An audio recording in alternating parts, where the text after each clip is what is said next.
ñaareeli pàcc bi ñu tàmbalee ko Yves Zale Yves yow ak Maguette mi fi teew dafa am fu ngeen bokkee da ngeen demoon ca réewu nasaraan yi ñibbisi jaar-jaar yi nag bokkul moom mi ngi ci entrepreneuriat jamono ji may fàttali ni moom mooy Car Rapide Prestige Car Rapide Prestige yow yaa ngi taxawal kuréel boo xam ni regroupement des diplômés chômeurs nga ko tuddee di ñafe on te voit vraiment ci plateau yëpp ngay ñafe di leen waxal di yéeg di wàcc yaa ngi ak sa dossier boo xam ne ay CV la rek man waaw man boo ko yor échantillon la waaw mais émigration la ñu wax temps yi mbëkk mi Barça wala Barsax bi tar emploi ak chômage ndax dafa am corrélation yow ci sa gis-gis dafa am fu ñu fekkante. merci Der. balaa maa wax ci lu jëm ci loolu damay njëkk a jaale waa Sénégal. ñi nga xam ne ñàkk nañ ay ndaw. estimation yi bëri nañ. ñi ne nañ près de 1000 la. ñi ne nañ plus de 500. donc chiffres yi bëri na mais li am ba des mooy des centaines de Sénégalais sont morts dans la Méditerranée te loolu dañuy jaale si waajur yi di jaale suñu gars yi parce que on a des connaissances yoo xam ne dem nañ ñàkk nañ leen ci. mais aussi suñu moromu jeune lañ ñàkk. donc di ñaawlu l'attitude du gouvernement sénégalais par rapport à cette situation. parce que ñun on peut pas concevoir que des jeunes. ñu dee en masse pendant un temps record état du Sénégal waxu ci dara lu leer waxuñu sax une journée de deuil wala sax président toog wax ci massawu Sénégal parce que c'est lui qui a été élu. c'est lui qui a demandé le suffrage des Sénégalais.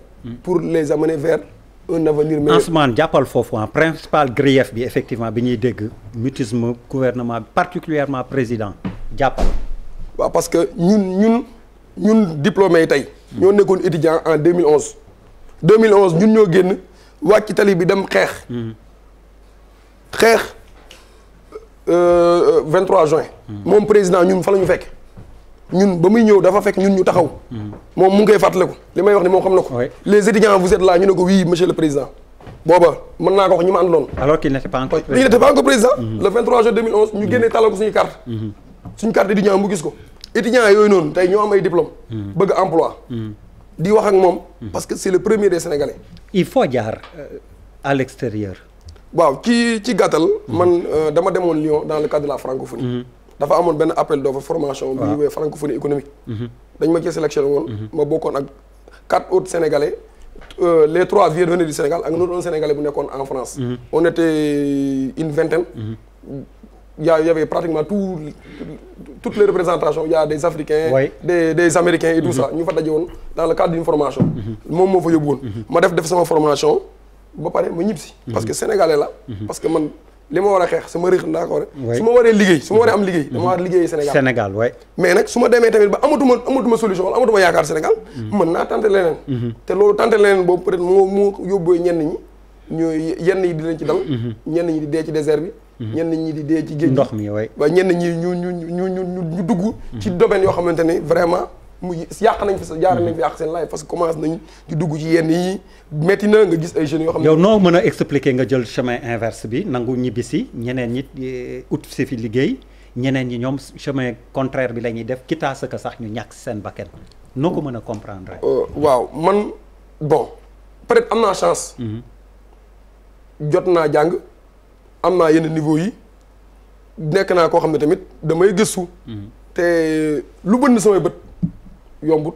lu dul sëñ bi ñoruma donc qui veut dire que man ba ma fay nekk nag ñu bëri mer nañ ma tey jii nit damay toog ne ma lii daal sa bopp parce que ba nga demee France da ngaa war a toog ba tey jii balaa may ñëw su ma génne woon sama message téléphone nit nga gis nitu ma ko da ngaa war na toog ba ma nekkee France am na ñoo xam ne chaque jour ba may ñibbisi ñu ne ma Yves bul ñibbisi diplômé sans emploi la fii xaar Yves bul ñibbisi toogal France. mais c'est vrai France neex na Europe neex na mais Europe dafa pare amatul liggéey bu fa am Sénégal moo am lu ñu war a defar. Sénégal la ñu war a industrialiser Sénégal la ñu war a développer. Sénégal moo soxla métro Sénégal moo soxla aéroport Sénégal moo soxla usine Sénégal moo soxla lu bëri donc l'Europe est déjà faite les États-Unis pareil ay Chine ak Japon lu ñu fay defar amatu fa perfectionnement lañ toll ñun ñoo toll ci secteur primaire yoo xam ne dafa war a émerger donc qui veut dire que ñun on doit être là on a fait nos études ici on est né ici, nos parents sont nés ici, on a grandi ici, on a été formé dans les écoles et établissements publics et privés du Sénégal. Donc on doit se mettre au service du Sénégal.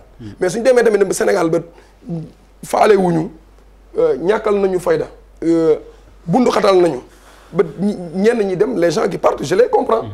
Je les comprends mais tamit suñ fi toogee man même xanaa man mii su chômage def naa 5 ans de chômage.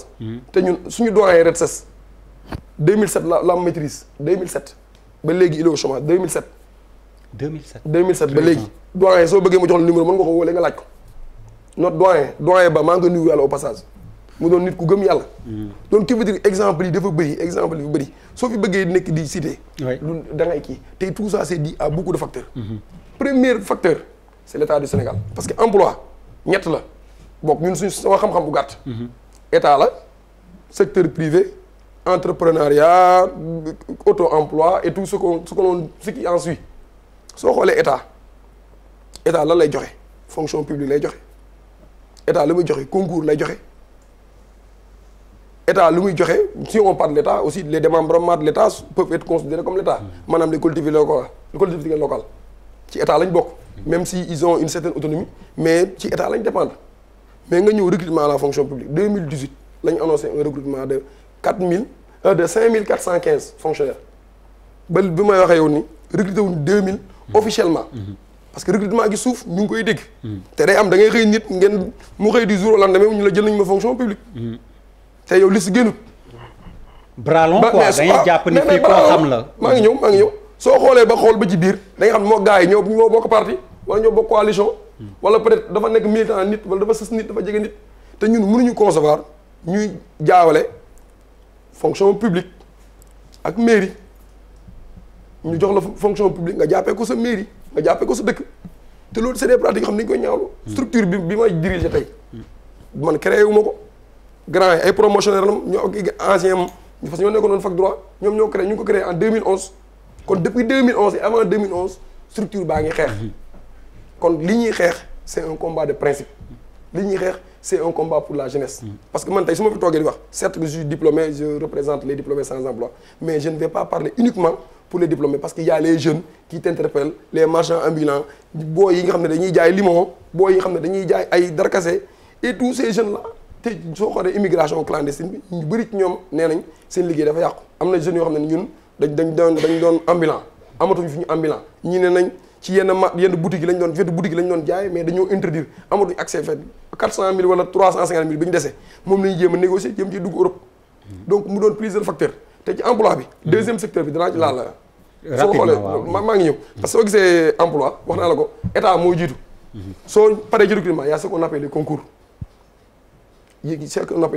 concours étatique yi suñ ko organiser ren dañ toog 3 ans wala 4 ans dañ ko organiser ci diggante bi yow soo amoon limite d'âge di nga dugg limite d'âge ñu ne leen par exemple amatoo droit def concours ENA par exemple ñu ne la 33 ans la yem ñu organiser concours nga am 30 ans ñu organiser ak 3 ans plus tard nga am 33 ans mënoo def ñu organiser def nga ñetti yoon amoo waroo def de quel droit ñu ne la amatoo droit def te concours yi suñu ñëwee dama leen jox concours enseignement élèves maîtres yi pour recruter 40 personnes xam nga une cinquantaine de personnes il y avait plus de 30 000 candidats soo demee concours ñaata lañ doon recruter nga ni 40 personnes c'est mënul 50 personnes il y avait plus de 30 000 dem leen dans les chiffres ngeen xool donc yooyu yëpp duñ ko mën a concevoir léegi y a ce qu'on appelle l'entrepreneuriat et auto-emploi xam nga chaque fois dañuy dégg État du Sénégal ñuy crier sur tous les tons auto-emploi entrepreneuriat mais auto-emploi qui doit entreprendre comment entreprendre est-ce qu'on a accompagné les gens comme il le faut quelqu'un koo xam ne peut-être dañ koo jàng état rek la jàng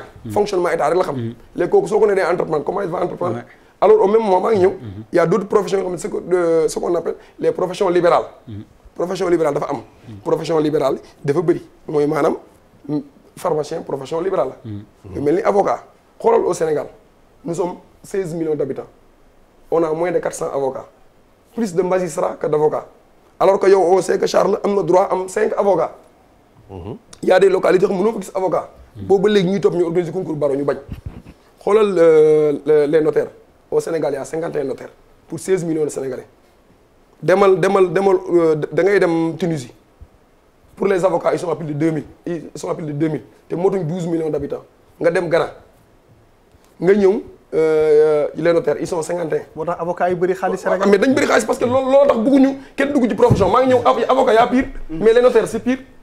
Sénégal 51 notaires la am 51 notaires ñoo fi am. pour 16 millions d'habitants. pour 16 millions d'habitants te concours bi organisé nañ concours notaire en 2013. mu am 22 jeunes sénégalais. braves sénégalais jàll concours ba tey jii ñu wax amuñu nomination amuñu charge. y a des lobbies yi nekk derrière ñu ne profession bi kenn du ci dugg balaa ci buuba dugg il faut maak charge lañu toog waxtaan ba juboo buuba mën cee dugg te au même moment y a des gens yoo xam ne ils avaient échoué au concours de 2013 ñu ngi leen di bëgg a dugal. loolu wax nañ ko ci presse bi. loolu am na. c'est des problèmes te ñun depuis boobu léegi ñu ngi daw pour ñu organiser concours notariat. na moo tax nangu ñu organiser concours bi man j'ai un diplôme en droit quelqu'un d'autre université Cheikh Anta Diop su dee faculté droit pratiquement chaque année dañuy am 400 masters ñu am master ñooñu quel avenir pour eux soo demee ci huissier c'est la même chose. chaise huissier jar nañ concours ñu pare seen formation janvier 2020 ba léegi nii amuñ charge. te boobu léegi ñu ngi topp ñu organiser concours chaque jour c'est toujours la même chose c'est un lobby qui est derrière qui met la pression. soo jógee foofu noonu nga xool les recrutements dans les sociétés nationales yi xam ne c'est des sociétés Sénégal la ko moom. mais tey la moo fa am da nga fay nekk balaa nga retraité ñu dugal sa doom wala ñu dugal sa jarbaat même virus bi nekk ci recrutement à la fonction publique moom nga gisaat foofu. soo ñëwee ci parapublic yi c'est la même chose. Ce sont les mêmes gens. Soo ñëwee dans l'administration sénégalaise, il y a des gens qui sont à la retraite depuis 3 ans, 4 ans, ils restent dans l'administration. Personne ne peut avoir accès à ces professions.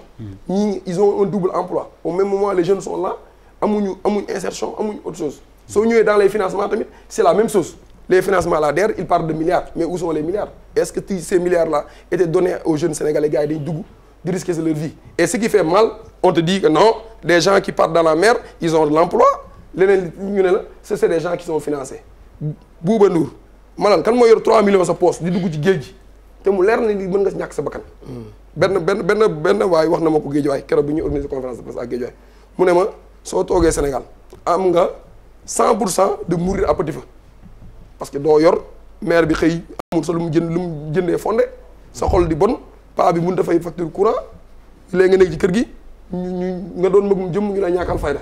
loolu da ngay mourir à petit feu alors que léegi soo waree dem soo jëlee gaal yi am nga 50% de chance de ci géej gi mais yeneen 50% yi mën ngaa rëcc te soo rëccee sa dund mën na faa changer donc qui veut dire que y a beaucoup de facteurs yoo xam ne tey su ma ko doon développer duñu jógee.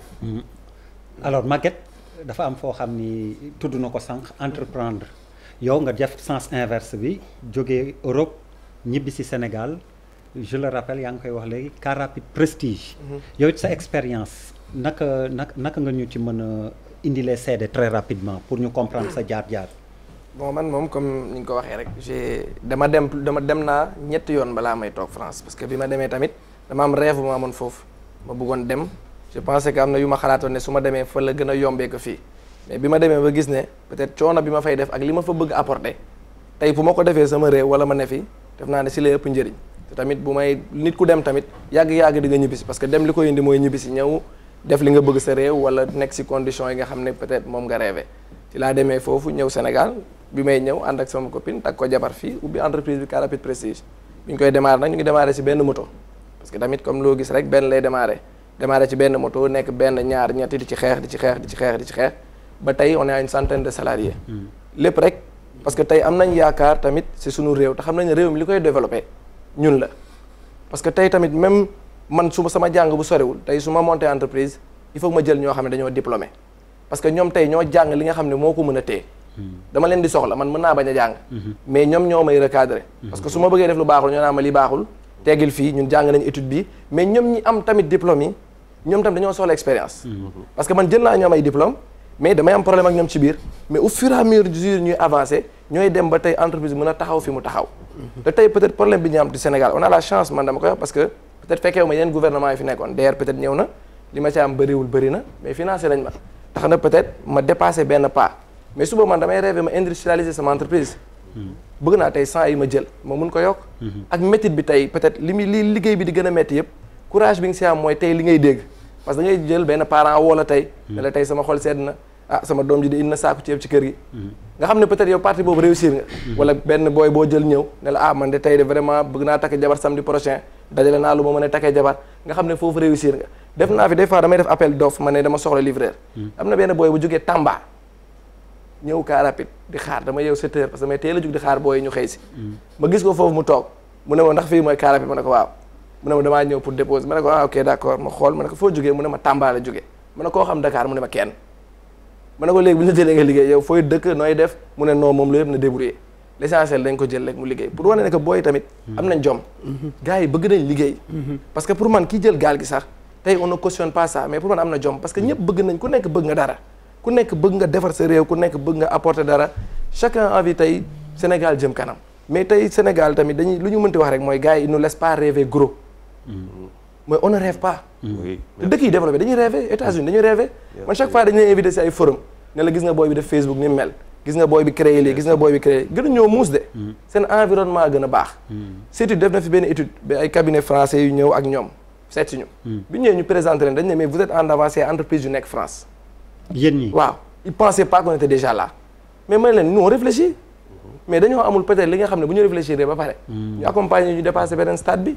DER mi ngi fi peut-être da lay jox départ nga départ wala mu pousse la mais benn moment donné boo tàkkee bëgg a accélérer mais c'est ça da ngay ñëw bëgg a rêver man damay dem si banque bi nag maa soxla 500 millions wala 600 millions des fois ñu reetaan la après suba ñu ne la yow doo créer après yow tey nga indi centaine d'emplois nga indi benn business plan ne leen man chaque région mën naa fa créer 100 emplois 100 emplois yoo xam ne jeune bu nekk dina si am 100 000 francs 100 000 francs yi dina si am sécurité sociale dina si cotiser dina si fay impôt te dina si am CMU parce que tey dañuy wax booy liggéey leen mais kuy liggéey te mënoo faju te amoo sécurité te cotiser wu sa retraite defoo loolu yëpp gàllankoor bu ndaw bu la dal rek yow échec ga day taxaw c'est que tey ñun loolu la ñuy ñëw peut-être apporter mooy sécurité boobu régulariser booy yi tey dañuy dawal man bokk naa si ñuy initier booy di dawal di sol casque man tey livreur yi ba muy dawal di sol casque bokk naa si li ko liggéey car bi da ngay ñëw mënoo dawal te solo casque da ngay dawal solo casque daax naa la wala nga jaar sens interdit ma daax la wala ma def si Facebook ku romb scooter bu jaar sens interdit rek boo ko photoyee am nga 5000 nga ñibbi si ma dagg 5000 sa salaire ne la demal nga yónnee ko kii orange ma ne nga yónnee ko boo ñëwee ma ne la voilà sens interdit la yónnee parce que c'est dans le règlement intérieur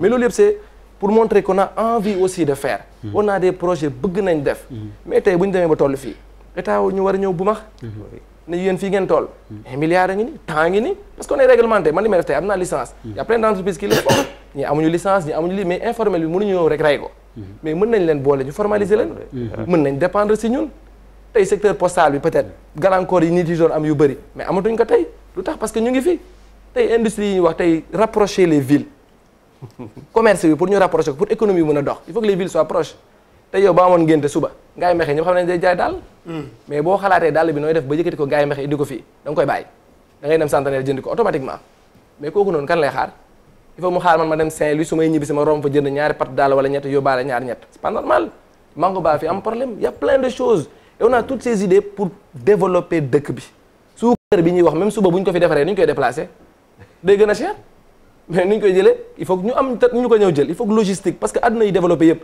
les gens se déplacent facilement les gens communiquent facilement te tey dem nañ ba tey on passe à une nouvelle ère économique qui va changer tey Covid bi war nañu ko bi yëpp tëjoo ñun rek a des ñu doon génn dem ci tali bi ñu doon génn di xeexi ñu doon génn di dem def lu ne mais parce que dañoo gëm suñu réew man su ma toogee ba tey sama xel bi di sikki sàkk naan mais est-ce que li ma amoon su ma ko amaatee du ma dem ça devient dangereux ki jël gaal gi dafa am 4 questions yu muy posé pour mën a dem day waxtaan ak papam waxtaan ak yaayam waxtaan ak quelques xaritam mais tey man su ma demoon ba doyal ma bëgg dem mais ñaata réflexion laa war a am ñaata personne laa war a waxtaanal su ma xalaatee centaine de personnes yu liggéey ak man direct ma xalaat indirect yi bu dee tailleur bi dama defal ay gilet bu dee fii naa fa jënd casque bu dee booy mécanicien naa jël bu dee raxaskat bi bu dee produit yi may consommer yëpp ma jël ko tey damay bàyyi mais ñoo ñëpp qu'est-ce que lan laa leen di wax kon ñu tous on est dans des difficultés parce que tey bëgg nañ dépasser étape bi te suba ay grandes firmes internationales ñooy ñëw imposé wu fi ñu nar a topp seen ginnaaw man j'ai rencontré avec ma femme le directeur de Uber de Bretagne convoqué nañu fi parce que gars ils ont les idées mais ils savent qu'on est en place li ñuy def yëpp ñoom ñun ñu ngi koy def on est en plein dans le numérique tey boo wootee woon car rapide sa livraison A ba Z amul bind ba ni ngay jotee sa livraison tout passe sur des plateformes yoo xam ne ñun ñoo ko créé des Sénégalais ñoo ko créé booy ñu leen di former di leen faire comprendre déjà c'est quoi le travail parce que damaa bëgg dem liggéey uti liggéey yomb na mais lan mooy liggéey parce que il faut nga xam lan mooy liggéey lan mooy important nit mën na la fay tey 100 000 nga xeeb ko mais 100 000 francs boobu est-ce que yow calculer nga li ci topp yëpp nit day feebar tey man sama booy day accidenté damay dem hôpital des fois fay 2 000 wala 3 000 parce que damay mën naa utiliser CMU bi parce que ñu bëri xamuñu ko tey ñaata IPM nga ne 3 millions. mën naa fay 3000 parce que da nga am benn partie booy fay benn partie bu ñu lay cotiser tey tamit ñi nga xam ne ils sont diplômés il faut que ñoom tam ñu ñëw accompagner ñu parce que man tey embauché naa ay diplômés yoo xam ne ils ont des diplômes d'état mais dañuy ñëw aw ma salaire bu ma leen mën a fay mais tey il est juriste am na lu bëri lu ma mën a apporter oui mën na ñëw ñu lëkkaloo liggéey ma ne la mënuma la fay peut-être 500000 gars yi ma fay la 200000 wala 150000 nga jàppale ma ñu xeexandoo ko parce que gars yi itam bu ñu leen braqué di leen xaar duñu dem fenn il faut que ñu boole doon benn bloc bu am doole suba bu ñu ma bëggee sonal côté juriste yow pare nga te xam nga ne doo leen may dara ñu song leen suba kële nangam sangam et cetera ñu def benn bloc parce que tey li ñu def yëpp ba def ko xaaruñu ci état xaaruñu benn yoon alors état justement ñu nee nga jox xaaru leen état est-ce que vous avez bénéficié du soutien de l'état. non soutien d'état entre guillemets on va le dire parce que DER ça fait partie de l'état ils ont financé une première partie après ñun une fois qu'on est parti on se rapprochait de différentes banques Vous avez été financé à hauteur de combien? on a été financé à hauteur de 30 millions Remboursé ngeen. Remboursable. waaw dañuy rembourser ba léegi Yéen a ngi ils ont remboursé. fait une Sur quelle pause, échéance? sur 38 mois mais après les taux sont intéressants à 5%, voilà ouais non non waaw, c'était un peu- et jamono ji comme yaa ngi naan da ngeen soxla ñu gën leen buux da ngeen soxlawaat. mais bien sûr mais c'est les là où maintenant sociétés- peut-être la DER xam nga comme ñoom le but c'est de financer tout le monde on se rapproche des banques différentes banques nous disent non tey on a peut-être nous la chance tey am benn banque banque yi dañuy bañ. Mais c'est pas ñu des la banques réglé loolu li dee laaj soo ko am forcément, bu ñëwee tey na ma naa leen jox kër wala nangam wala sàngam fan laa koy jëlee li ma yor man dama koy def si exploitation oui parce que man chaque salarié faut ma jënd benn scooter faut ma jënd ko casque faut ma wutal ko téléphone bu ñu nekkee 3-4 faut ma embauché kenn mu toog si téléphone bi bu ma benn contrat ñëwee fële faut ma jënd benn camion léegi man je suis obligé taluma naan maa ngi dem jënd kër Ouais. sama doom sax bu feebaree pour ma faj ko heureusement bu ñëwee à l'improviste il faut que ma lijjanti ko c'est-à-dire du ma ñëw rek ma réglé ko léegi tey peut-être on a la chance tey ñun bu ñu nee ba entreprise yu mel ni ñun on a la banque la BNDE boo xam ne nangu nañu accompagner si benn somme te tey entreprise boo fi jël entrepreneuriat ku fi yëkkati 300 000 200 da nga dem jëli ko à l'extérieur il faut nga dem pitcher il faut nga dem faale il faut nga dem fii mais bu dee loolu ñu toog fi ñu ne lu tax mënuñu ko jël fii nii tey man ma soxla 500 millions dem naa si banque tey accompagner na ma ne ma à hauteur de temps mën naa la accompagner mooy kon xam na ne j'ai une valeur parce que banque du joxe si caaxaan même après bu lay teg yenn conditions yi ngay négocier pour mu deñ balaa mu lay jox da koy leer na kii li ma koy jox nii xam naa ne mën naa dem mais lu tax duñ ñëw ñu forcer ñu même suñu business tey bu ñu siy dugg ñun bañuñu ko mais mu nekk industrie suba man je rêve bu ma wàccee France gis fa benn avion bu ñu peinture car rapide cargo comme DHL di wàcc ay colis di dugal pourquoi je ne peux pas le faire ma wàcc Afrique du Sud fekk ko fa parce que li ñuy def ñoom DHL tey ñu ngi koy def ñun parce que ñu ngi leen di sonal yeneen entreprise ak yeneen entreprise tu as parce que ils raison. nous respectent tey ils savent qu'on a licence fu ñu toogee wax dañuy toog wax ARTP fu mu leen wooyee dañuy woo on a l'agrément de transport dugg nañ ci chauffeur privé mais tout ça après le rêve est bloqué le rêve est très grand parce que même la famille les parents à un moment ils vont te dire non defal ndàgg attention lii nangam sangam mais nga ne ko man ñëw ma fi pour loolu sëñ Moustapha da ngay jël ay risques énorme des fois boo tëddee doo nelaw da ngay tëdd ba 4 heures du matin doo nelaw 7 heures foog nga jugaat ñëw taxaw pourquoi mais à un moment donné da ngay dem ba ne est-ce que ça vaut la peine parce que j'ai pas l'environnement parce qu'on me donne des exemples ay booy yu ñu may wan naan ma réussir nañ marque tel monsieur l'autre nangam sangam ma xam ne kii ëpp ma xam-xam Charles. je Non, vois que tu es non, je suis fan. Ouais, Moi, voilà. je suis fan. moo tax yow laay njëkk a jox. Je suis fan parce que benn cours magistral la fi jox cours magistral la jox pour xale yi cours magistral la jox pour ñun mag yi parce qu'il y a 2 ans je suis venu chez toi defe naa dans le cadre d'une émission Enquête d'écho dama ñëwoon foofu parce que le projet seen projet m'intéressait beaucoup mais wax na fi lépp ça commence par un rêve amuñu rêve dafa am loo xamante ne genre entrave la loo xamante ne si biir famille bi lay njëkk a commencer on ne crée pas des champions ñun on ne forme pas des champions le Sénégalais qu'on forme n'est pas un Sénégalais champion bul def bul xalaat bul wax ak yu demee noonu après ñu dem toog ba tey nga xamante ne vous êtes en face de vous des gens qui sont totalement dépassés gis nga moom dafa ne entrepreneuriat mais tout le monde ne peut pas être entrepreneur ce n'est pas vrai boo xoolee tey le taux damay ne souvent 70% des Sénégalais que nous avons ont moins de 35 ans 44% des Sénégalais ont moins de 15 ans 44% des Sénégalais ça veut dire près de 8 millions de Sénégalais moins de 15 ans lañu am seen place du feneen fu dul école sa place ba 18 ans wala ba 22 ans 23 ans si yoon du fenn fu dul université wala lycée qu'est-ce qui se passe fokk ñu xoolaat suñu bopp bu nga xamante ne nit ki boo ko tee école ba maanaam soit sa maîtrise sa licence wala du demee noonu mu am ay seuil de déperdition boo xamante ne 3e ba terminal nga mën ko nangu parce que ba 3e faaw nga ànd fa après si la ñuy commencer liggéey nga am société boo xamante ne elle est dañ ko stratifier c'est-à-dire on a une société organisée ñun xaaruñu colonisation xaaruñu dara on a tout ce qu'il faut munoo am chaque fois je le dis munoo fi am 1 million d'artisans te xalaatuloo benn banque artisanale boo xamante ne 1 million boobu mun na ñëw semaine bu nekk poser fa million 1000 francs par semaine je dis qu'au bout de 5 ans nous devenons la Chine de l'Afrique munoo nekk ministre chargé de l'assainissement de l'aménagement ak di am ay koñ boo xamante ne amul assainissement amul aménagement ça commence par ça le travail tu le crées il y a que ça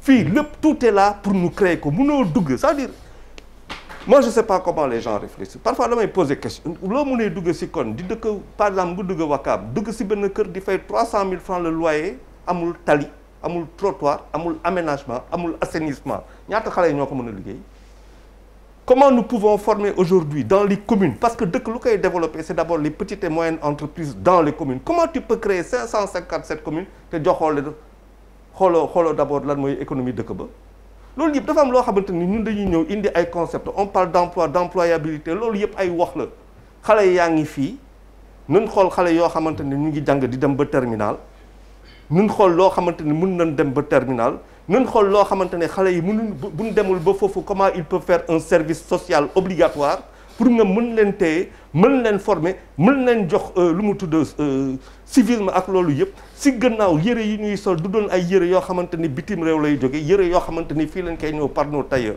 da ngay jël benn exemple bu ndaw lamb bu amee dañuy gis blouson stade kan mooy ñëw blouson yooyu ce sont des tailleurs d'ici ça veut dire il faut créer des contenus jox xale yi loo xamante ne d'abord il faut que nos enfants apprennent à rêver deuxième bu ñu apprendre ñu jàng loo xamante ne mooy persévérance endurance. le travail comme il disait lan mooy liggéey. moom ku mel ni moom dafa dem quand je l'entends je suis fier parce que daf may jox sax tuuti kattan quoi pour dire je peux croire en ce pays là parce que la jeunesse que nous avons elle est résiliente te du si résilience boo xamante ne dañ ma ko indil pour wax ko parce que dañ ko gëm.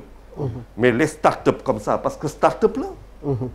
ñoom bu ñu koy commencé sénégalais yi bu ñuy commencé di liggéey start-up gouvernement bi xamul sax lan mooy start-up. parce que lu muy wax ni bu ñuy liggéey ci ay applications moi ça fait 8 ans que j'en entends parler 8 ans ma ñëw di gis ay xale di liggéey di teg Uber ñu koy def ak loolu yëpp ça fait 8 ans tout le monde est en retard sur ces gosses-là sur la digitalisation ces gosses sont en avance sur tout le monde. Dans le gouvernement on a fait une journée extra xawma lan le forum du numérique mais est-ce qu'on a compris le numérique keroog fii laa fi doon wax par exemple sur l'éducation le numérique l'éducation et le numérique le e-learning il y a des gosses qui ont fini de faire tout le travail des Sénégalais qui ont tout fini maintenant c'est comment on leur parle il va falloir que ñu commencer créer une nouvelle politique totale da ngay ne sànq le pays est à construire c'est les jeunes qui construisent le pays c'est pas les vieux qui le construisent mais comment ils le construisent dëkk bi amul ndox tuyauterie war nañ ko def partout ci biir dëkk bi pour que nit ñi am tuyauterie pour am c'est-à-dire on n'a que des questions essentielles les gens ne le font pas comment aujourd'hui le bijoutier sénégalais foo munti dem ci àdduna nga daje ak bijoutier sénégalais mais pourtant au Sénégal il existe à peine on est dans le yaa ngi wax Gaye Mékhé production dàll Gaye Mékhé comment se fait-il qu'aujourd'hui Gaye Mékhé ne soit pas une ville waxuma la artisanale de production artisanale mais une industrie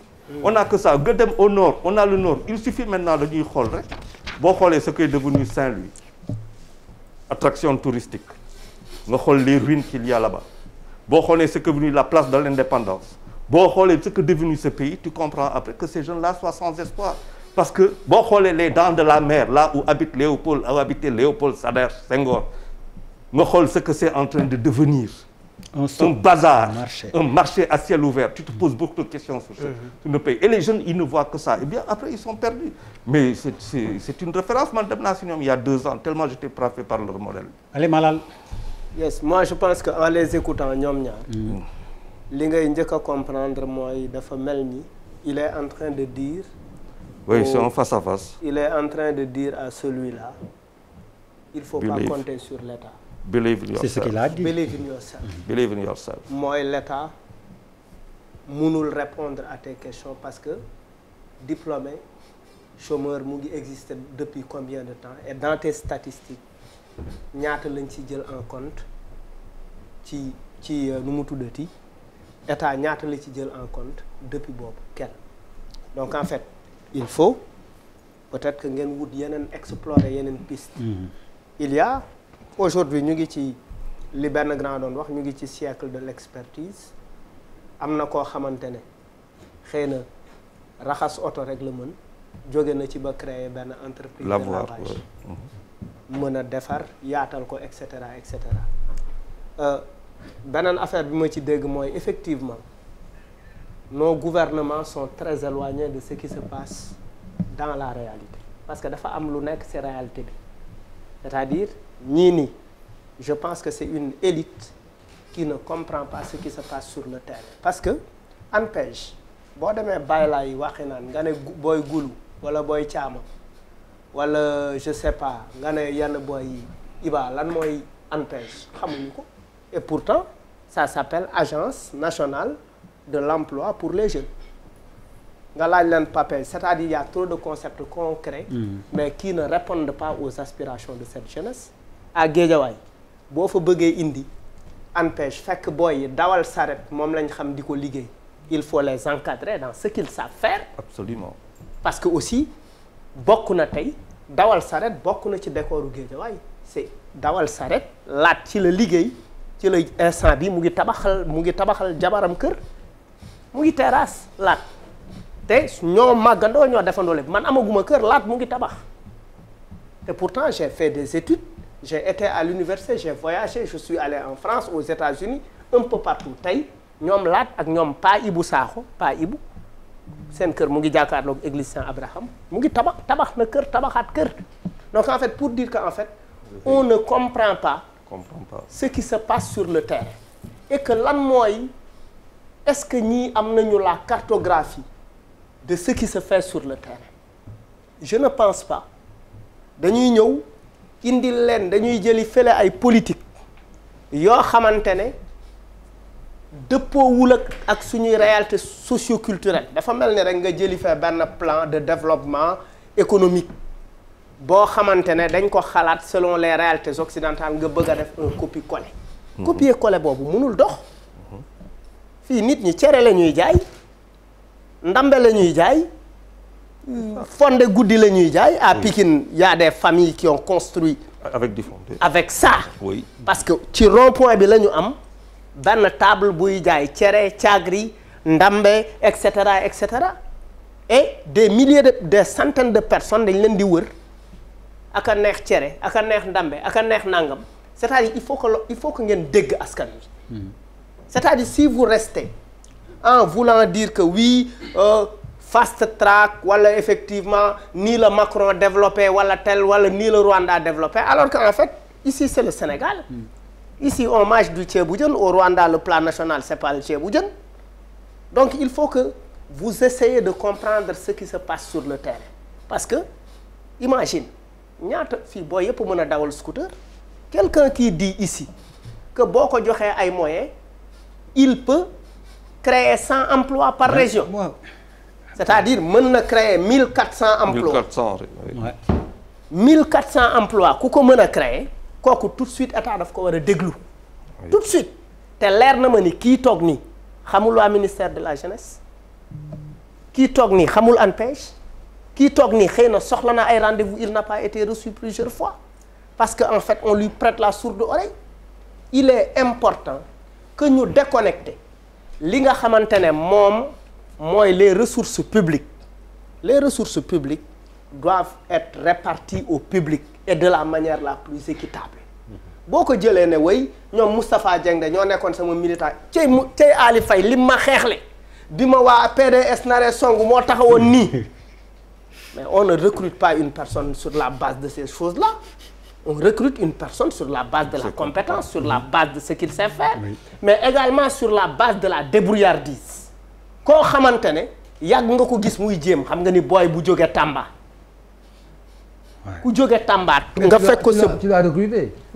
ku jóge Tamba nga fekk ko sa buntu at nga fekk ko mu toog je recrute man il m'est arrivé benn jour juste xam am na ay année nga nekk étudiant rab bi sotteegul dara sotteegul avant may ñëw waaw avant ngay ñëw boobu la lépp bu ma ñëwee la lépp sotti 1 an après la lépp sotti da nga yow da nga ma découvrir ci Fou Malade wax ñu sa xalaat après raxas la nettoyer la ba nga set am naa ci anecdote parce que bi ma jógee tournée ak yow def ay 5 pays européens ci laa ñëw jënd taxi ne damay def entrepreneur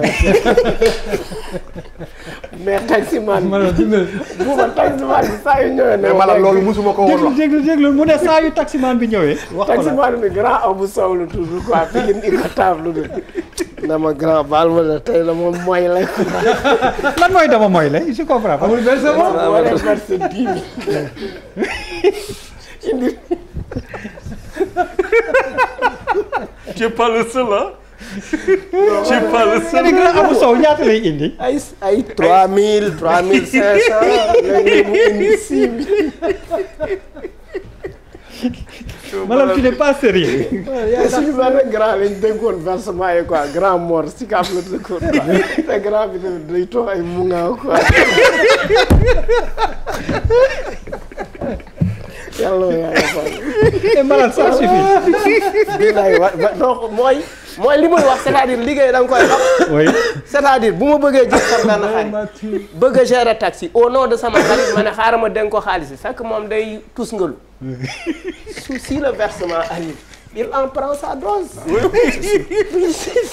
techniquement xam nga loolu munoo ci dara. munoo ci dara et puis sa xarit la. munoo ko teg ay et cetera et cetera.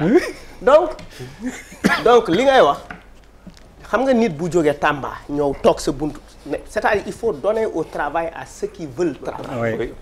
Oui. ba pare prioriser effectivement la formation et puis il faut que ngeen identifier qu'est-ce qui se passe en dehors des militants du parti. Quelles sont les initiatives que les gens mettent en place en dehors des gens qui vous soutiennent sur le plan politique. Par exemple, je donne un simple exemple sur le plan culturel. Voilà. Jëlal l'entreprise nga jël par exemple simplement ñoom Ngoné Ndour dans nu mu tuddati seen label, ça fait travailler énormément de gens. Nga jël ku mel ni Matador à Pikine. Il forme plus de 200 jeunes dans les métiers des arts et de la culture chaque année. Et les subventions, il les capte ci ay fondation Doun ci et cetera. Il fait voyager les jeunes, il forme leen ñii nekk ay manager, ñii nekk ay photographe, ñii nekk ay vidéographe, ñii nekk ay régisseur. Beaucoup travaillent dans les médias aujourd'hui. Ils ont du travail, beaucoup font des clips. Pour man, il faut que ngeen identifier li nga xamante ne dafa amul.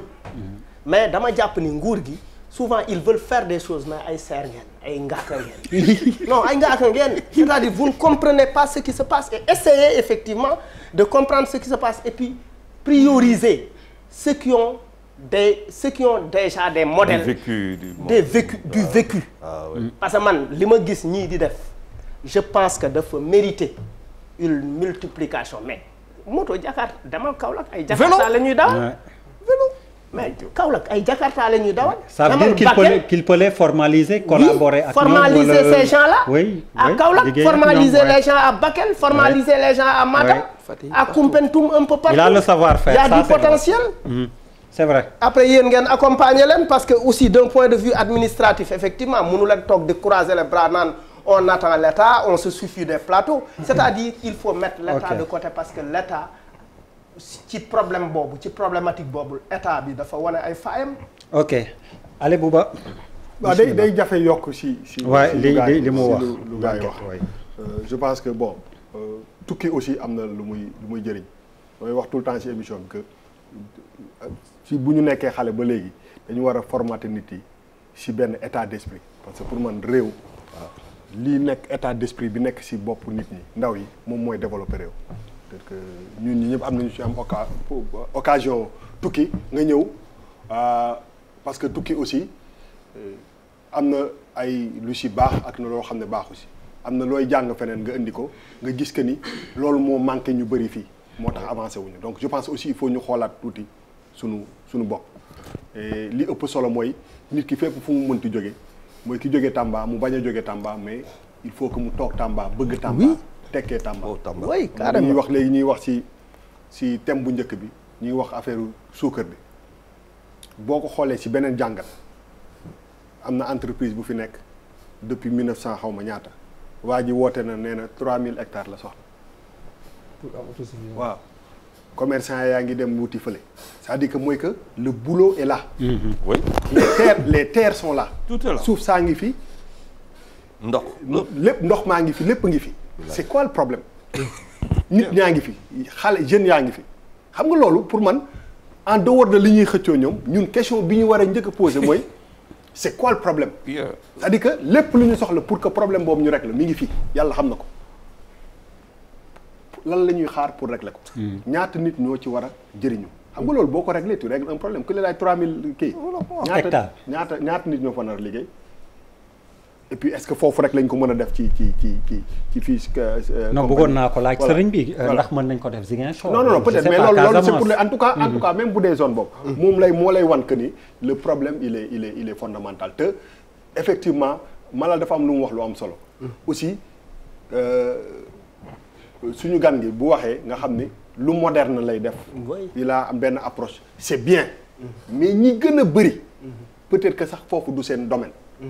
te ñooñu ñoo ëpp problème parce que je suppose que am na minimum na njàng moo mën a am pour mën a def yenn liggéey yi mais li am solo bu am solo mooy Sénégal yemul fii rek ci Ndakaaru wala nga yem ci Thiès wala dara ñi sonn dëggantaan di jóge ci yenn dëkk yi pour di jël ay gaal di dem ñooñu dañu war a fexe ba ñu toog ci seen dëkk yi te pour ñu mën fa toog il faut ñu créer leen loo xam ne ñoom mën nañ ki gis seen bopp parce que il faut pas ñu tirer vers la modernité rek ba fàtte un peu le peuple quoi Malal daf li mu wax dafa am solo parce que dafa am ñoo xam ne gisuñu seen bopp ci loolu c'est pas des ay start-up xam nga boo waxee start-up mais sur 100 personnes 99 bi xamuñu ko man daal leen laa xam mooy di nga gis nit yor ay limon chaque fois fu ñu nekk rek dañu war a ñun ñi nga xam ne da nga war a sant yàlla privilégié nga nga gis nit boo xam ne mu yor benn panier limon nga xaw a approximativement compter ñaata limon moo ci nekk ak limon bu nekk ñaata la ci war a am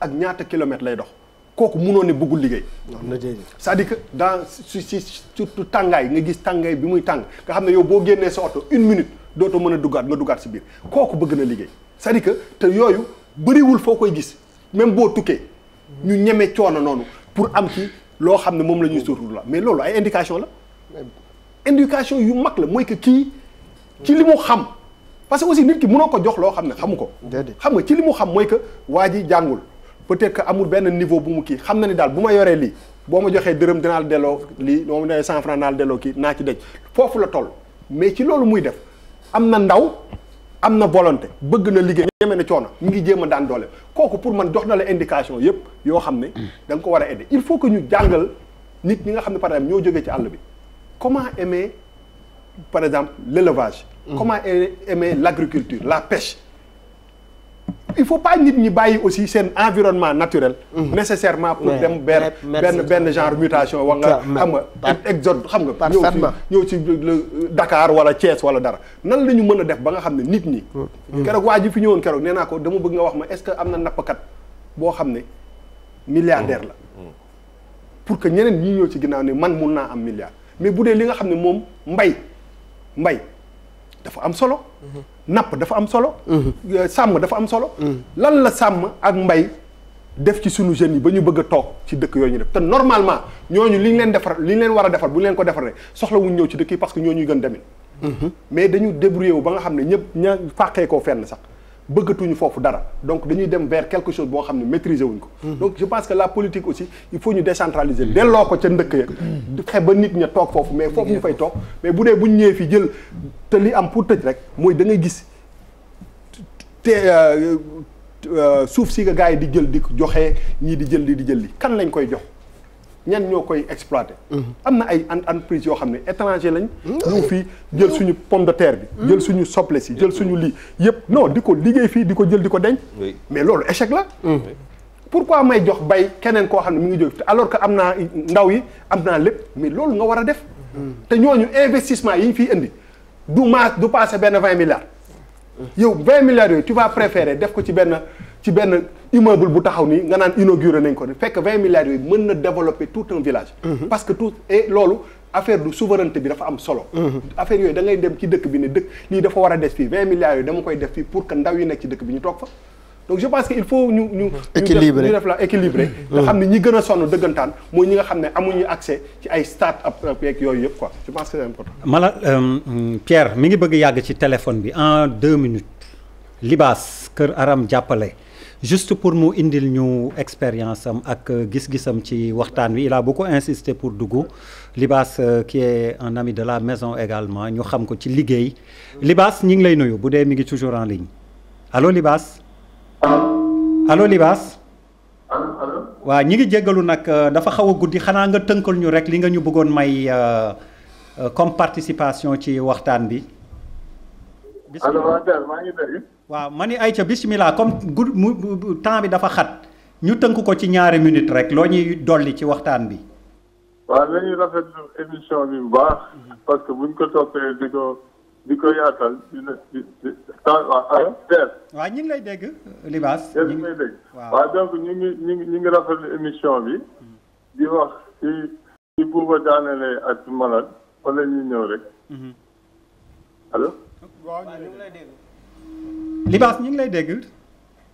waaw léegi li ñu doon bëgg a wax rek comme ni ko Maguette waxee moom dafa waxal ñëpp li Maguette wax ni moom képp kuy sénégalais. Maguette waxal na la. man tey bu ma jëlee sama exemple man tey comme li boobu di wax start-up du ñëpp xamuñu ko. mais tey mën nga considérer sa bopp tey man cuuraay laa doon jaay. bi ma bàyyee ba yàlla su leen laay def ba ma bàyyi dem marché ngelaw di jaay cuuraay tey financé naa tey képp ku fi coiffeuse wala ngay tailleur tey buñ ne bu ma ko doon lim ëpp nañ 2000 te benn montage bu ma def boo xam ni la def naa ba régler problème bi entre banque bi ak coiffeuse bi wala couturière bu mu mën a liggéey ñu financé ko te loolu maa ko xalaat te génnuma dëkk bi kon donc dëkk bi fii xale yi fi nekk ñëpp liggéey rek mooy seen yitte te jàmbaar lañ donc xam nga li problème bi mooy da ngay gis loo xam ni tey nga bëgg ni artisanat wala nga ni pêche wala nga ni agriculture jëloo ki nga xam ni ci boppam moo xam liggéey boobu nga toftal ko ci ñi nga xam ne ñooy décider mais tey ki nga xamul métier bi nga jox ko maanaam moom na muy xalaatee ci njàngam rek lay mën a àttee donc te loolu problème la ci ñun boobu problème la ci ñun donc sénégalais yi fi ne ni ñëpp a bëgg a liggéey te jàmbaar lañ comme boobu ni mu ko waxee donc li ñuy ñaan mooy tey duñu xaar état parce que bari na ñoo xam tey buñ leen falee yow la nga xam ni moom ngay soxla duñ la ko tegal mais tey ñëpp képp koo xam ne rek yow liggéeykat nga buñ la tegee ci base bi nga xam ni boo ko jaaree dem di nga réussir tey malade moom bokk nañ plateau yu bari ci réinsertion prisonniers yi damay toog ay kilifa yu bari ma intervenir di wax ñu may déglu te bu fekkoon ni góob ma sama bopp wala njàng moom koy yóbbu du ma fa toog kon donc xale yi nañ xam ni dañuy wuti ci bitim réew am nañ ko fii mais foog ñu am mécanisme boo xam dañ leen koy tegal parce que tey xam nga bu njëkk dañ naan wax booy bay caay ngay soot wala nga yor gopp naaj bi tàng la doo gëm sa bopp si mbay bi mais tey boo demee tubaab da ngay gis ñoo xam ne dañ leen tool yi yow da ngay bëgg sax nekk baykat parce que condition bi auto bi ñuy respecté baykat tey fii mën nañ la ko bañ a defal tey jeunes yi bu leen xamoon ni mën nga réussir si mbay mën nga réussir si napp mën nga réussir si activité bu mu mën a doon même boo jàngul ñu jox la sa dignité wóor na di nga si génn nekk si milliardaire da nga koy def mais tey toujours ñi nekkoon milliardaire ngay gis ñi jàng rek ngay gis ñu réussir ñi ñuy fal cos dañuy toog doo gis sax ku dem si terrain bi visiter toog wala mu visiter xool li nit ñi di liggéey ba ginnaaw Tamba loolu problème la tey boo xoolee man ci sama secteur am région boo xam ni boo ko duggee ñu jeexalee foofu ma jàppale ci machine wala salon de coiffure wala leneen loo xam ne loo koy liggéey te du moyen bu ma am gëm sama réew la donc lii du xajoo ci téléphone mais xam naa sartu ne xam ngeen li ma bëgg a wax jeex na donc vraiment ñu ngi remercier xam ni vraiment émission yi am solo la te tamit ngeen fexe ba émission yi ngeen di jël xale yi nga xam ne am nañ idée ngeen leen ci associé wàññi tuuti ci politique bi parce que buñ leen di fu ngeen leen def promotion toujours suñu soxla yi du mën a faj te ñun ñoo mën a waxal suñu bopp. amul benn problème donc ñu ngi leen di remercier bu baax. tey première partie deuxième partie déggoo politique même bay passé. waaw xëy na nit ñee ci bàyyiwul xel mais amul benn partie bu am politique. ndox la woon ak beneen bi lanati la woon ndox ak ndox way ndax kii bi lañ doon waxtaanee. alors Papis li mu wax am na solo tof ñu koy gërëm di ko sant vraiment merci beaucoup Libaas. allez Papis. waaw résumé si mais voilà d'accord je vais essayer d'être très bref en fait man damay revenir si méritu sénégalais yi j'ai une image qui m'a beaucoup frappé si biir semaine bi 6 heures du matin si autoroute bi y avait déjà l'embouteillage 6 heures du matin foo nekkoon ba 6 heures ah dama doon xëy ok. da doon ñibbi wala da doon ñibbi. man droit nga am sax di laaj loolu lijjanti sax fu ma demoon. da doon fay parce que Kër Massar nga fële nga jóg. ma ne lu muy lijjanti sax fu may dem ak fu may bu ko taay dafa. bu ko faale donc je disais que. il faisait noir der il te prend ton temps damay terminer. fan la doon xëy. non parce mais lu tax yow liggéeykaay. ñoo bokk liggéeykaay. du ma la gis 7 heures du 18 heures. nga ne dama doon xëy ma laaj la foo doon xëy. parce que quand il vient dans l'émission matinale il est obligé de se réveiller à pareille heure. Bouba mooy chef Bouba mooy man gisuma ko fi benn yoon. il est après si di 16 heures. man doon xëy wax wala nga am beneen liggéey boo xam ne man mën nga dem. allez vas-y Papis merci. non mais Papis c'est grave. non mais Bouba est terrible quoi. ah déet li ma wax nii dëgg la de Sénégalais yi ñu seetaan comme ni ko Birima Ndiaye di waxee. ma remplacé Birima temps ma lay kaañoo quoi d'accord may béquille bi quoi donc je disais que 6 heures du matin déjà et puis xam nga il fait noir à 6 heures du matin mu am embouteillage ci autoroute bi auto yaa ngi nekk embouteillage les gens marchent également. mais l'image que ça m'a donné mooy mais les Sénégalais sont dañoo fajaru mais les gens c'est pour aller au boulot. Oui. Ça veut dire que c'est un peuple qui est brave. man lecture boobu laa ci am quoi c'est des gens qui en veulent et ça fait l'unanimité tout le monde en est conscient aujourd'hui leneen li mooy par rapport ak boy yi gis nga damay dégg très souvent dañuy wax financer et c'est un problème commun à tous les pays en voie de développement tous les États ils disent nous sommes dans la logique de financement financer mais financer une personne pour faire quoi balaa ngay def dara da ngay fekk nga xam ko donc l'État fait des efforts pour sortir des sous pour accompagner mais juste c'est ça la limite mais quand tu confies de l'argent wala quand tu donnes de l'argent pour démarrer mais fan lay dem du ko gérer il va se planter parce que xëy na xamul fu muy dem amul lu muy def et là tu te dédouanes tu dis que oui moi État j'ai fait des efforts j'ai accompagné pour aller se heurter sur le mur amul sens loolu moo andi ba par exemple l'histoire de créer nañ beneen conseil encore pour assistance accompagnement des jeunes yaa ngi wax léegi ANPEJ. exact mais est-ce que xam nga yooyu yëpp boo xoolee dafa war nekk benn entité bu nekk benn truc bu costaud bu mobiliser yëpp def ko parce que c'est des enchaînements ay complémentarité la pourtant amul et le président peut-être dañ koy acculer am un problème ponctuel pour réconforter la population wala mu créer rapidement benn affaire pour ne oui je suis dans la volonté mais awma beneen solution dafa nekk en rapport ak quand je disais l'autre fois conseil économique social et environnemental may wax ne je ne visais pas la personne Idriss Seck mais je parlais du principe dama ne autant ñu defal ko benn ngan di département environnement mu gérer l'environnement boo ñëwaatee aujourd'hui il y a combien de jeunes environnementalistes diplômés ici au Sénégal il y a combien de jeunes qui sont aujourd'hui ici on ne peut pas les utiliser dans un grand département boo xamante ne c'est des jeunes Sénégalais qui ont chacun dans son domaine dans sa spécialité ak largesse su environnement donc affaire bi question de pragmatisme la ça veut dire que da ngay laal là où ça peut faire un effet au lieu nga koy politiser wala génne juste l'argent pour donner ça et puis mu dem donc moi je reconsidère ce que j'avais dit et pour dire à Zalé je t'aime bien tu es très brave bul wax mukk 50% chance 50% échec parce que la solution c'est pas de partir ça peut être une alternative de circonstance mais la solution c'est ce qui est éternel et définitif et ça se passera ici. fii sëñ Moustapha Lo nga yokk ñu rek ci sa xalaat ci waxtaan wi. waaw man de xam naa ne lu muy jëkk def mooy métti lu xale yi dem ci ndox mi des fi.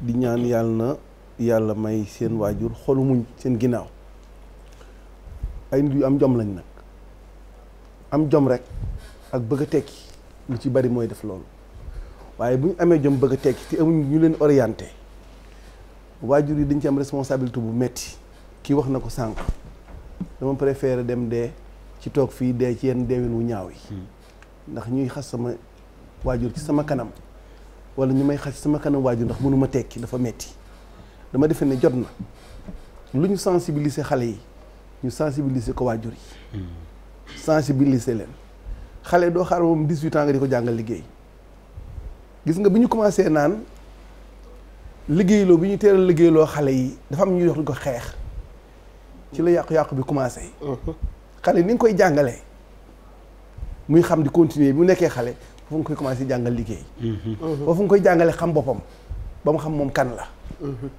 su ci jógee nag yow miy mag jur ko nekk waajur nga xam yow itam ne xale bii am na foo xam ne bu fa tolloo bu toggee bu tekkee ci say responsabilité la bu tekkiwul am nga ci ay responsabilité nga am nag loo war na am ci moom te amoo ko nga mën koo muñ te ne cell ak moom waaye soo xasee sa doom bu toll ci 18 ans te mu am tuuti jom boo sàgganee mu def lu la neexut te dem ci géej gi ci la bokk kon waajur yi nañ leen sensibiliser surtout yaay yi man de sentir naa ko parce que su ma nee man dal na ma man koo xam ne sama mbokk la sama jarbaat la tàggu ma da nga bëgg tukki ma ne ko ñaata nga am mu ne ma am naa 600 000 ma ne ko nun nga bëgg a def mu ne dem Maroc dugg ci gaal yi foo jëlee woon 600 000 yi mu ne ma dama doon jaay ci marché bi ma ne ko toogal nga continuer foofu te nga déglu ma toogal nga toog foofu continuer liggéey te nga déglu ma la nga doon def daal boo xëyee continuer def ko te nga déglu ma man li may def dinaa ko xam toog 5 mois 6 mois yëguma ci dara yëguma tinuma ma xëy benn bis rek ñu ne ma diw nga ñu nga ko dégg ma ne ay tàggoon na ma fi tukki ma tere ko de ne ko na ma déglu ñu ne ma def mel la gaal gi départ Maroc bërki démb day ca la bokk te gaal ga jàlloon moo yaay ji mu ne ay la yëwén day tàggoon na ma ne ko nga nëbb ma ko man ma yërëm ko rek mais bu ko yërëmee maa yilif ko ne xaaral toogal déglu ma am ne ko toogal déglu ma koy am naa solution kon dafa war a déglu kon jigéen ñi yaay yi laay wax ne nañu wax seen doom yi nañu toog te muñ li ki def dafa jara gërëm dafa jara yëkkati dafa jara feeñal nit day am fit am gént am lu mu xalaat am lu mu rêvé man mi toog di wax ak yow di jàngu woon français benn baat nii nii bay xaw ma ci woon dara bi ma am 17 ans di wàcc Kaolack di commencé liggéey 1500 francs laa fa wàccaale 1500 francs di jàng liggéey marchand ambulant boo gisee ñaare bu ñu waxee ñaare commerçant sama xol métti damaa xam li commerçant bi daj ci wuuti gu mu wuuteeg ki ñu jàngal tubaab tey ba mu am diplôme ndax di moyes da nga mën a wax ne état public bi am na lu mu def ci man mais jàng du pour liggéey jàng pour xam la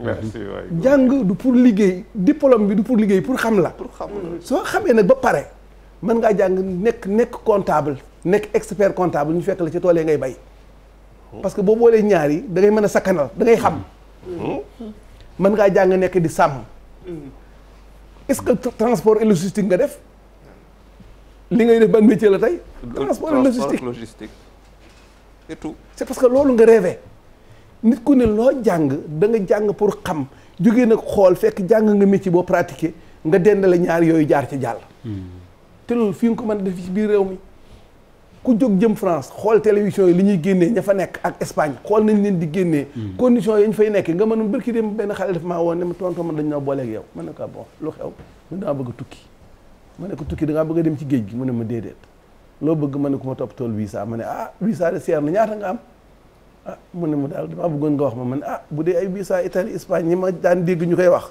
ñu ma daan dégg est-ce que mutul ay 4 millions 5 millions mu ne ma loolu moom am naa ko ma ne ko waaw kay am nga ko mu ne mu ne ko foo ko jëlee dañ la koy yónnee mu ne déedéet mu ne ko noo doon def mu ne toog fii suñu dëkk bu gerte ñoree ma jënd bu tabaski jotee ma yar samay xar jaay bu ñu xoolee gerte gi ma def samay jiw ma ne ko toogal ci loolu ba am milliard dana la ci fekk doo am benn problème maa ngi moom bi ñu coupé dafa ma gis ne mi ngi jooy man toog tekkam yàgg mun ma tonton mun naa mun ma yàlla na la yàlla fay delloo si nga ma bis ni que tey du suma waxi tukki ndax xam naa ne lii nga ma digal rek mooy dëkk kii li mu rêvé ba def ko tant d'autres gis nga yéen ñi jàng yor seen diplôme dëgg la nit bu jàngee ba am diplôme am bu sañoon liggéey am na tey ko am naa tey man doom bu jàng ba nekk expert comptable ci nettoyage lay liggéey ci lam terangam nettoyé expert comptable fële la ko teg dem defi nettoyage passé par Diakité. ci la amee terangam dem nettoyé ji et il est au Canada foofu la defi expert fii la amee maîtrise fii c'est ça jóge fi dem fële def master 1 master 2 defaat 3 ans ba nekk expert comptable la ko fene teg dem liggéeyi nit dafay rêvé dañu lay jàngal jom jàngal nu ñuy liggéeyee jàngal nan la ñuy utee mais waajur yi dañ ci am ay part de responsabilité surtout ndey yi képp amul benn doom buy dem géej te sa yaay yëgu ko jigéen ñi nañu téye seen doom yi nañu téye xale yi bàyyi nañu dimbale xale yi état nag beneen mbir la fàttaliku ngeen opération bi ñu naan wax maîtrisard ñu xëy rek jël ay milliards wala ñu am ay maîtrise comme ñii rek ne la yow demal ubbi boutique ay oto ñii boulangerie waaye yow demal wuti ay oto yëpp a daanu fu mu mujj yëpp a daanu xam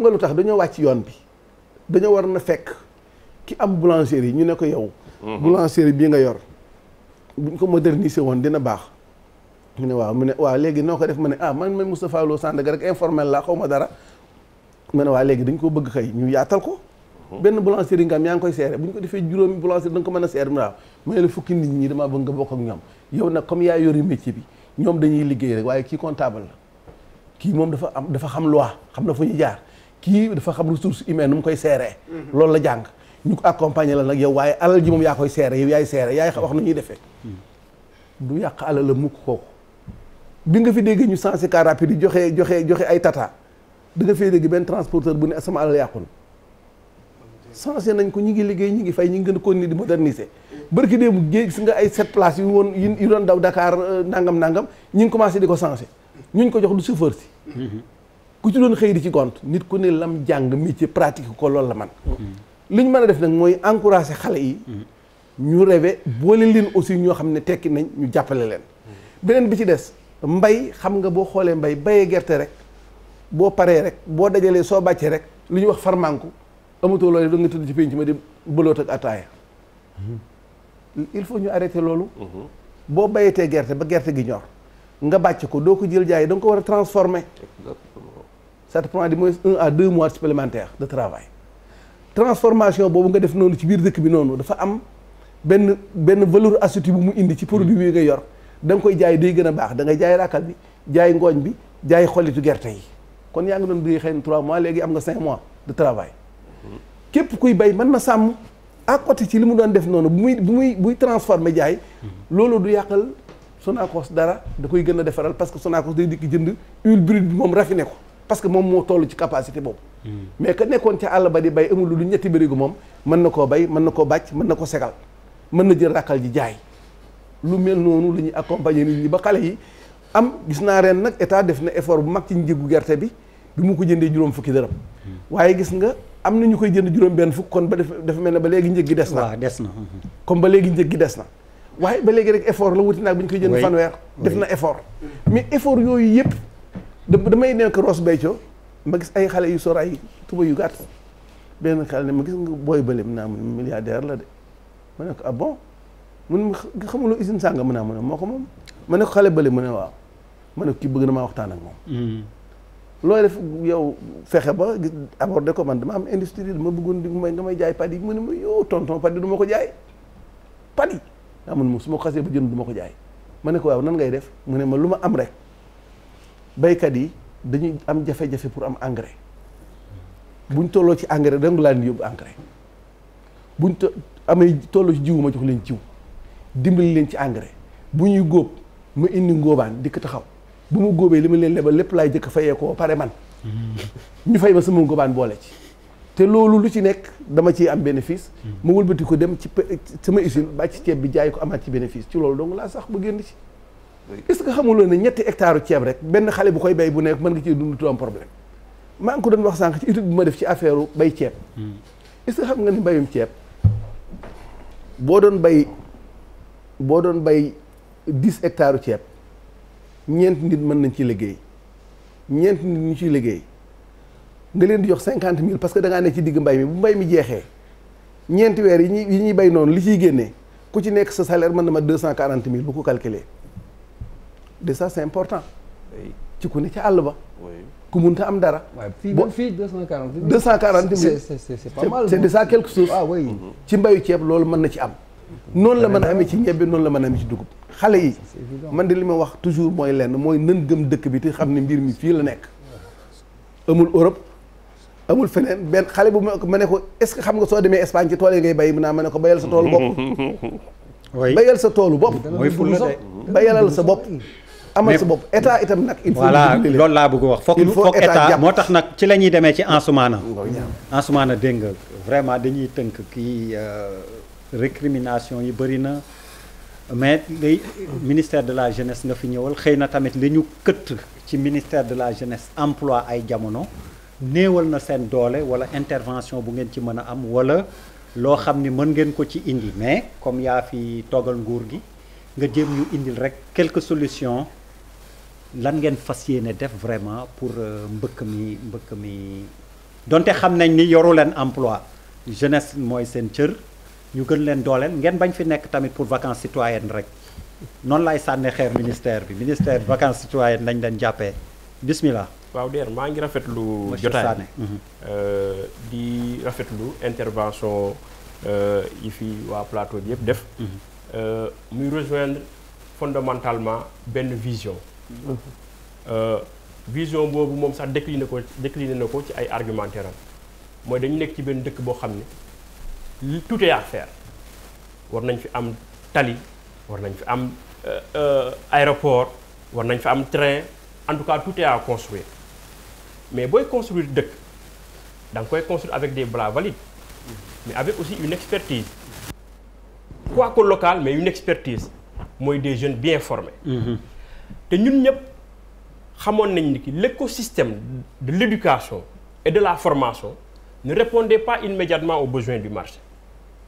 ñun fac droit la ñu nekkoon mais boo amee sa maîtrise génn boo deful concours dem formation ñu former la sur une durée de 2 ans pour ñu opérationnaliser la entreprise du la mën a recruter directement avec une connaissance nga jëlee université nga mën a opérationnel parce que y a un déphasage entre li ngay jàng ak entreprise bi lu muy soxla immédiatement. employabilité bi ngeen di wax. loolu c'était un constat. te constat boobu président de la République def na ko ci. vision bu mu am c'est pas une vision importée. c'est pas une vision bu ñu ko imposer c'est une vision boo xam ne. daf ko bâtir sur du réel. parce que ñun ñëpp xam nañ ni président Macky Sall dafa def tuuru Sénégal def na ko au moins 3 fois xool jafe-jafe réew mi identifier les goulots d'étranglement am ci ay solutions ñëw adapté ko sur les réalités de l'État jóge ci yoonu yëkkate andi le PSE. PSE boobu moo andi sur le plan de la formation professionnelle ñu réarticuler les missions de l'ONFP. andi fi 3FPT teg. ñu jëlee jumtukaay yi ñuy former jeunes yi maanaam les bâtiments en tant que tel l'édifice de formation ñu jëlee ko de 80 000 yóbbu ko à 120 000 yokku ko. fexe ba ci département boo mënti dem Sénégal jamono yi may wax ak yow nii di nga fa fekk au moins benn centre de formation technique et professionnelle waaye boo amee le bâtiment en tant que tel di nga soxla ay jeunes yu ñëw jàng si mais la plupart ñooñu duñ am moyen pour seen formation ñu def ko état bi jël 20 milliards dugal ko ci 3FPT jeune bu soxla formation sur les 90 filières agréées par l'État boo soxlaa formation 10% ngay fay. état mooy jël les 90%. loolu ay jéego la yoo xam ne président de la République def na ko ci pour que jeunes yi ñëw ñu former leen wax na sànq ni ki sur le domaine de la fonction publique mbir yi leerul jamais dans le gouvernement dans ce pays là recrutement fonction publique musul leeral nu mu leeral ci gouvernement Macky Sall de 2012 à 2019 le gouvernement du président Macky Sall recruté na au moins 60 000 fonctionnaires ça c'est compte tenu des financements jot na ko wax sànq. nga am ci benn appréciation mais man amaat naa ci beneen appréciation parce que le message bu muy jox sama naataango mii di Yves mooy xoolaatal sa gisin sur l'emploi parce que xëy na fixation bi ñu def sur l'emploi dans les bureaux peut-être évoluer na entre temps merci mooy lan la il faut entreprendre cherche à trouver un emploi salarié et tu as l'État à côté qui peut bu la mën a accompagner par ses démembrements parce que 30 millions yu muy wax nii ci DER la jóge DER fan la jóge ci vision président Macky Sall mooy lan la il faut ñu accélérer le processus d'employabilité di jàppale ñoo xam ne tey fondamentalement war nañu mën a gis seen bopp ci réew mi. Non mais il ne faut pas présenter son propos comme si en fait. Ouais, mais c'est l'analyse que j'en fais. Non mais il ne faut pas interpréter son propos comme si lui il a démarré avec les 30 millions de la DER. Mais il y a au moins eu un 30 millions qui est venu d'une structure de l'État du Sénégal. Oui. Mis en place par un président de la République qui a une vision sur l'employabilité. Oui. Loolu d'accord nañ ko. yow nga am ci une vision man ma am ci beneen vision moom laa doon exposé sànq. ñu dellu si waat REPSES bi ñuy wax le réseau des diplômés sans emploi. ñun ñoo ko créé. man mii di wax ak yow man maa nekkoon le secrétaire général adjoint. bañ koy créé. 2011 ba place de l'Indépendance le 23 juin bañ fay dem Sandaga. la ñu fekk pratiquement jeunes di dàq ji les manifestants ñun ñu jógewoon université ak suñuy lakos ak suñuy brassard rouge def ci réseau des diplômés sans emploi ñun ñoo andiwaat vague bi pour mu delluwaat université pour mu delluwaat assemblée nationale. bis boobu loolu la policiers yi ak seen camion ndox mi dàq ji ñu ba ñu dem ñu dugg foo xam ne tey jii nii foofu moo nekkoon l'ambassade des États-Unis ñu dugg fa avec notre coordinateur qui est actuellement un fonctionnaire au ministère des Affaires étrangères. ak koo xam ne ki ma lay wax nii tey jii nii c'est le responsable de la garde rouge présidentielle ñun ñoo ko créé mais entre-temps lu ñu doon réclamer mooy lan nañu ubbi concours yi parce que ba ñuy dugg université pratiquement ba ñuy am suñu maîtrise ñun amul benn concours bu ñu organisé woon. On est resté 4 ans ou 5 ans sans l'organisation d'un concours. Mais vous imaginez le nombre d'étudiants qui sortent par année à la faculté de droit, rien qu'à la faculté de droit. Organiser une police, organiser une gendarmerie, organiser une eaux et forêts, defuñu magistrature, defuñu barreau, defuñu huissier, il y a eu rien du tout. Ñu ko doon xeex. En 2012 ba mu ñëwee boobu ba léegi gis nañu que quand même les concours sont organisés au moins chaque année dans le dispositif des corps de sécurité. Maintenant man li ma koy ñaax parce que tey ñoom ñoo hérité ci mouvement boobu et je me dois di leen jox conseil boobu li ma leen di ñaax mooy ñu xoolaat peut-être entre-temps les choses ont évolué. Kii créé na nee na soxla na ko ñoom pour ñu def benn partenariat et tout ça. Mais au lieu de di xaar état bi pour muy ñëw ñoom mën nañ créer benn cabinet de conseil. am nañ ay juristes am nañ ay experts fiscalistes am nañ ay ressources des gens qui sont qualifiés dans les ressources humaines.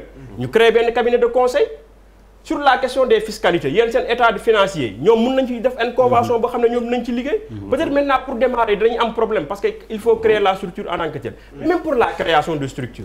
Il faut pas oublier que ay jamono même pour créer une SARL. il vous fallait 1 million. léegi c'est 100 000. Une entreprise individuelle c'est 15 000. Oui, voilà. quand c'est individuel, avec des délais raccourcis. C'était aussi des lourdeurs yoo xam ne président Macky Sall génne na ko fi. mais ñoom bu ñu ko créé avec 100 000 avec au moins sur un délai de 3 jours. nga am sa entreprise nga ñëw lëkkaloog ñii. parce que man jàpp ma ni que fondamentalement ñi kii da leen war a recruter mais ñoom nañ créer cette entreprise de conseil parce que il y a une panoplie de secteurs yoo xam ne dinañ leen soxla ñoom. ñu lëkkaloog ñi par des conventions lëkkaloog ñële pour que sur des questions essentielles ñoo ñu mun leen fi andi seen expertise. Voilà pour moi la réarticulation qu'il y a eu au niveau de l'État pour que la question de l'emploi ñu mën ko jël en charge. Mais l'ère du Covid-19 daf ñu rappeler une chose que fondamentalement il nous faut avoir le drapeau du Sénégal au cœur. Le patriotisme wax na ko sànq Charles nous n'avons pas de rêve man demoon naa fi Chine. Mais boo demee Chine xam nga lañ lay wax le tout petit chinois il te parle du rêve chinois. Oui. Avant le rêve chinois il y avait le rêve américain. Oui. Pourquoi pas le rêve sénégalais. Pourquoi oui, au Sénégal mais le rêve sénégalais c'est un comportement politique. waaw mais ma daaneel. Oui. tey le président de la République. insiste souvent. et assez souvent sur la notion de citoyenneté. nañu dellu gëm suñu réew bëgg suñu réew. te la construction des maisons de jeunesse et de citoyenneté nga xam ne yéen ñi nga xam ne yéen a ngi ci banlieue bi ci avec culture urbaine am ci taxawaay bu am solo. war ngeen ci def seen loxo. nga ne ñu accompagner jeunes yi au niveau local. pour que ñu mun a jël seen potentiel. Les maisons là peuvent servir de réceptacle ñu waxtaanee ci mbiri. mais elles le font déjà. Le dispositif actuellement qui existe mooy dans les 45 départements il y a au moins ce que l'on appelle les centres conseils qui ont un ancrage institutionnel logé au niveau de l'ANPEJ. Maintenant, il faut insister sur la communication de proximité. Oui, c'est là où je suis d'accord que la communication dañ ko war a gën a ñoŋal. mais foofu la man dañu war a gën a mën a décentraliser mbir yi dañu war a mën a fekk jeunes yi ci seen milieu. ñuy wax ak ñoom mais dama ne la am information. effectivement l'ANPEJ ne parle pas à la masse. sànq Bouba dafa wax benn affaire bu am solo. Énormément de jeunes aujourd'hui qui ne travaillent pas et qui veulent travailler toll en âge de travailler te toll ci dimbali seen njaboot xamuñu luy ANPEJ. xamuñu luy FONGIS. xamuñu luy tel xamuñu luy tel te ñooñu. il est important de les intégrer dans le processus parce que ñoom ñooy la majorité de ces jeunes-là. Ces jeunes-là effectivement ñoo mën a dawal scooter. parce que effectivement boo nekkee Guédiawaye bàyyi laay waxi naan Médina da ngay mën a dawal scooter par la force. dëgg la waaw. Et puis dans la c'est-à-dire c'est parce que vous pêchez dans la communication. Mais moi je vais ajouter un truc. Juste un truc, c'est parce que vous pêchez dans la communication que effectivement des structures se substituent à vous. Comme li ñu publicité bi ñu seetaan léegi on a regardé est-ce que tu connais xam nga Xippil Xool par exemple est-ce que tu les connais. Xippil Xool c'est des jeunes du président Macky Sall.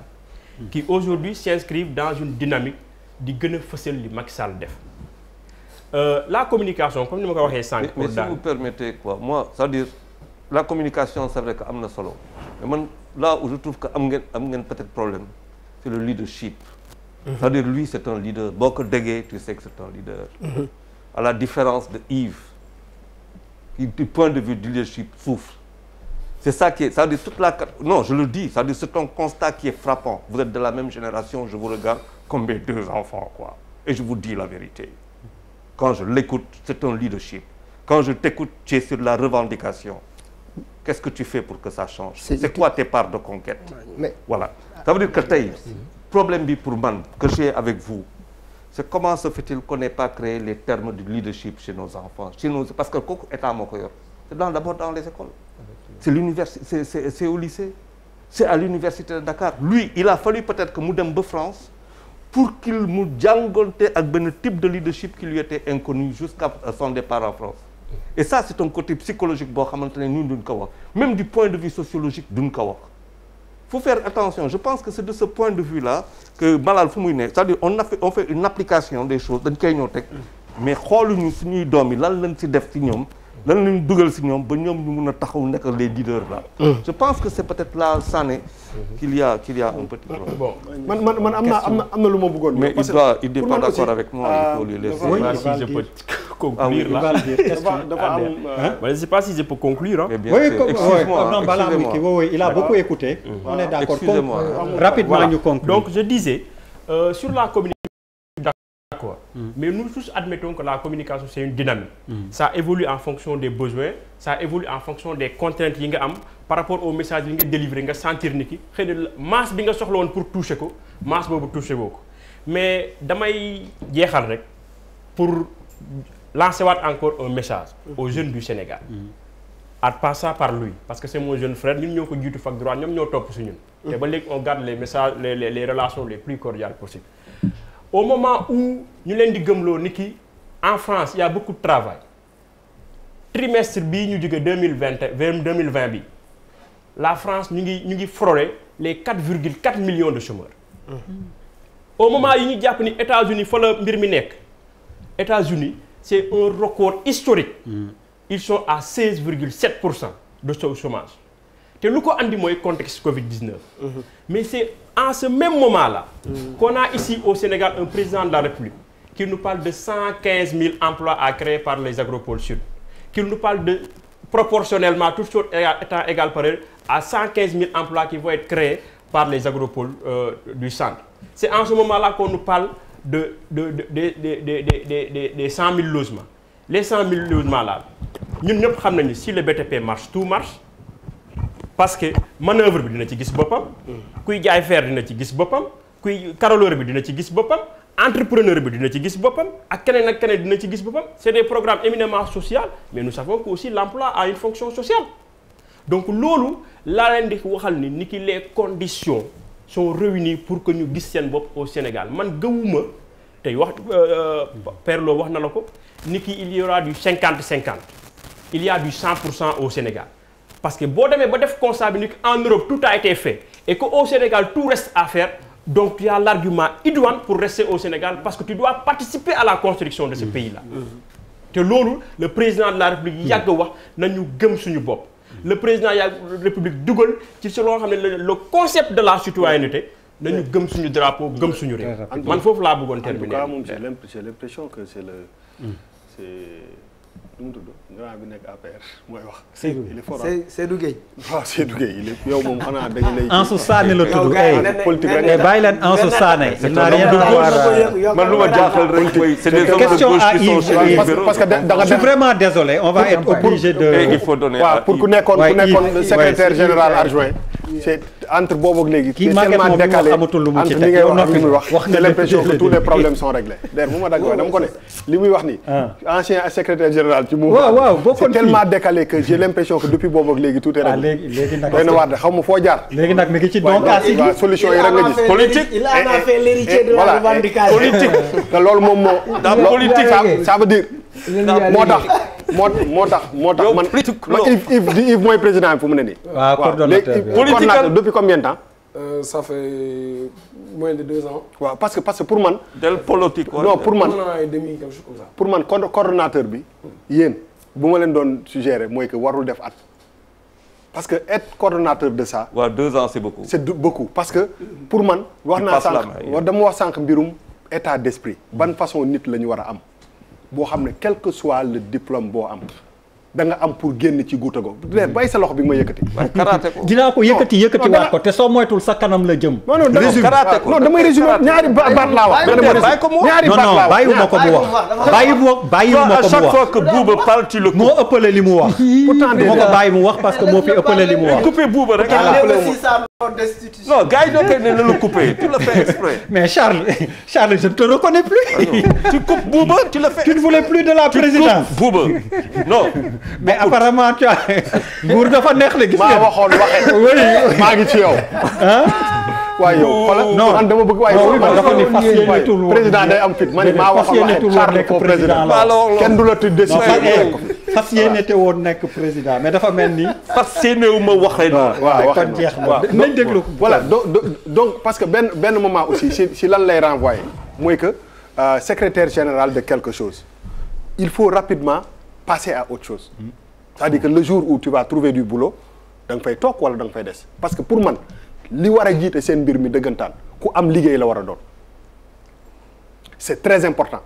ñi am liggéey ñoo leen war a jàppale pour fexe jën yi am liggéey te yéen ngeen def seen kéemteel laay kàttan énergie boobu ngeen di def noonu pour revendiquer ça que ngeen activer aussi parce que pour man nit ku nekk rek da nga ci war a génn nit boobu la ñu war a fabriquer. mooy quelles que soient les difficultés. man kenn du ma des ginnaaw dama ciy génn. c'est loolu dafa am importance ah. c'est-à-dire que ok am naa diplôme doxul. so what dama ciy génn. damay jaay c'est-à-dire loolu moo war a pour man loolu moo war a motiver nit. buy taxaw moo tax fii sëñ bi loo doon wax sànq dafa am solo war naa la lan la ñuy jàngal ak lan mooy njàng Sénégal c'est quoi. jàng tubaab bi ñoo fi indi seen.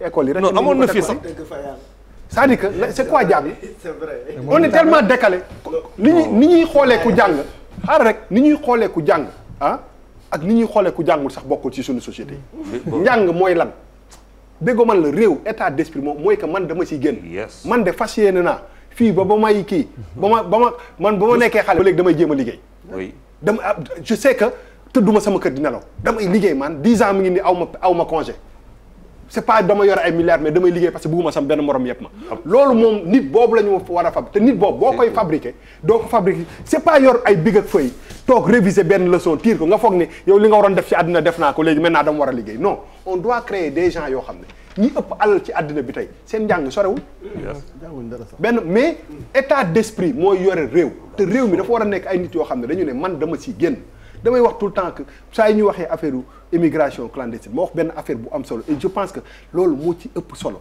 su mu waay yàlla daf ñu indi fii pour ñu dund juddu màgg ñu yar ñuy dund nekk ndaw am 21 ans 22 ans am soxna di ci bànneexu am ci ay doom yar leen ba nekk mag ba retraité loolu moom mooy projet de vie te il faut ñuy jàngal ndaw yi que ni loo ci munti wax dund dañ koy dund jabar dañ koy takk buñ la koy may takk ñu la ko pour nga nekk fële mu nekk fii pendant 10 ans nga gis ko ci 1 mois wala 2 mois c'est pas la solution dans toute cette histoire là lan fan la dund nekk dund balaa ngay ñëw fii sonn nga say coono bi la nga daj fële dundoo dara au nom de quoi xam nga boo nee man ñun ñëpp bëgg dimbale papa bëgg dimbale yaay mais la responsabilité de tout un chacun c'est pas sa doom moo ko yore déedéet sa survie ëllëg sa doom waru ko yor absolument nit boobu la ñu war a fabriquer nit boo xam ne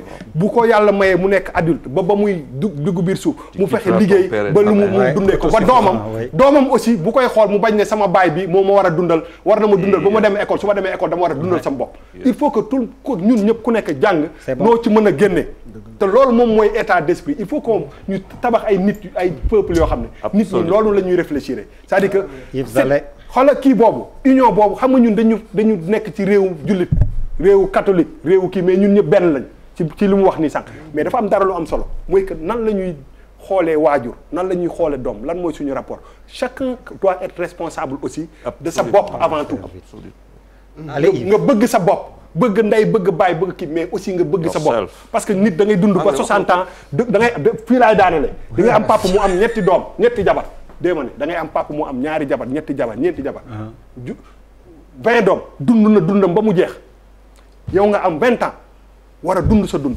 jël sa dund yëpp sacrifier ko ba ngay am 50 ans ñëw fi pourquoi au nom de quoi on a le droit de vivre et enjoy dund moom laa lay wax nii déggoo man la nekk jeune bu fi nekk 21 22 da nga bëgg a takk jox na boo bëggee takk lan moo tax ñu takk soxna lan moo tax dañuy takk soxna pour nekk di la téléphoné naa la namm naa la non nañ dem tëddi nañu ngénte nañu non dëgg la. non il a raison mais c'est la loolu mooy. tu sais quand je dis ça je. laissez-le correr. mais lan mooy c'est quoi la vie. tu as raison. pourquoi ñu takk jabar. pour mu lay xool nga koy xool. pour que ça se perpétue lan waxante dëgg. voilà lekkatu neen dafa naxi bay. donc nit dafa war a dund. te pour nga dund il faut nga tal sa bopp d'abord. exact. say doom bu ñu amee kii ba jàng ba am diplôme ñoom ñoo war a tal seen bopp say waajur bi ñu nekkee xale dund nañu seen dund aussi loo leen munti dimbale benn moment aussi tu ne peux pas sacrifier ta vie comme ça c'est pas possible il faut ñu jàngal nit ñi que ni chacun doit être responsable de sa propre. Allez, c'est pour terminer avec Zale désolé avec l'heure parce que la contribution de Bouba t'interpelle. ma jeexal ak yow loolu dëgg la parce que dafa am quelques précisions yu may def. très rapidement parce que Charles expliqué na man je suis le coordonnateur d'une structure de diplômés sans emploi. Quand je prends la parole c'est pour dire ce qui ne va pas. C'est pour dénoncer. parce que problème bi dañuy jéem a des fois dañuy jéem a def diversion les gens n'ont pas de fixation sur les bureaux mais ñoom ñii accuser nit ñi fixation dans les bureaux ñoom ils sont d'abord dans les bureaux pare. après ils reviennent dire aux gens de ne pas avoir de fixation sur les bureaux. sa ancien président ngay sànni vraiment waaw parce que sa ancien président waaw sa ancien président. waaw mais non mais mënoo wax ak moo ko formé.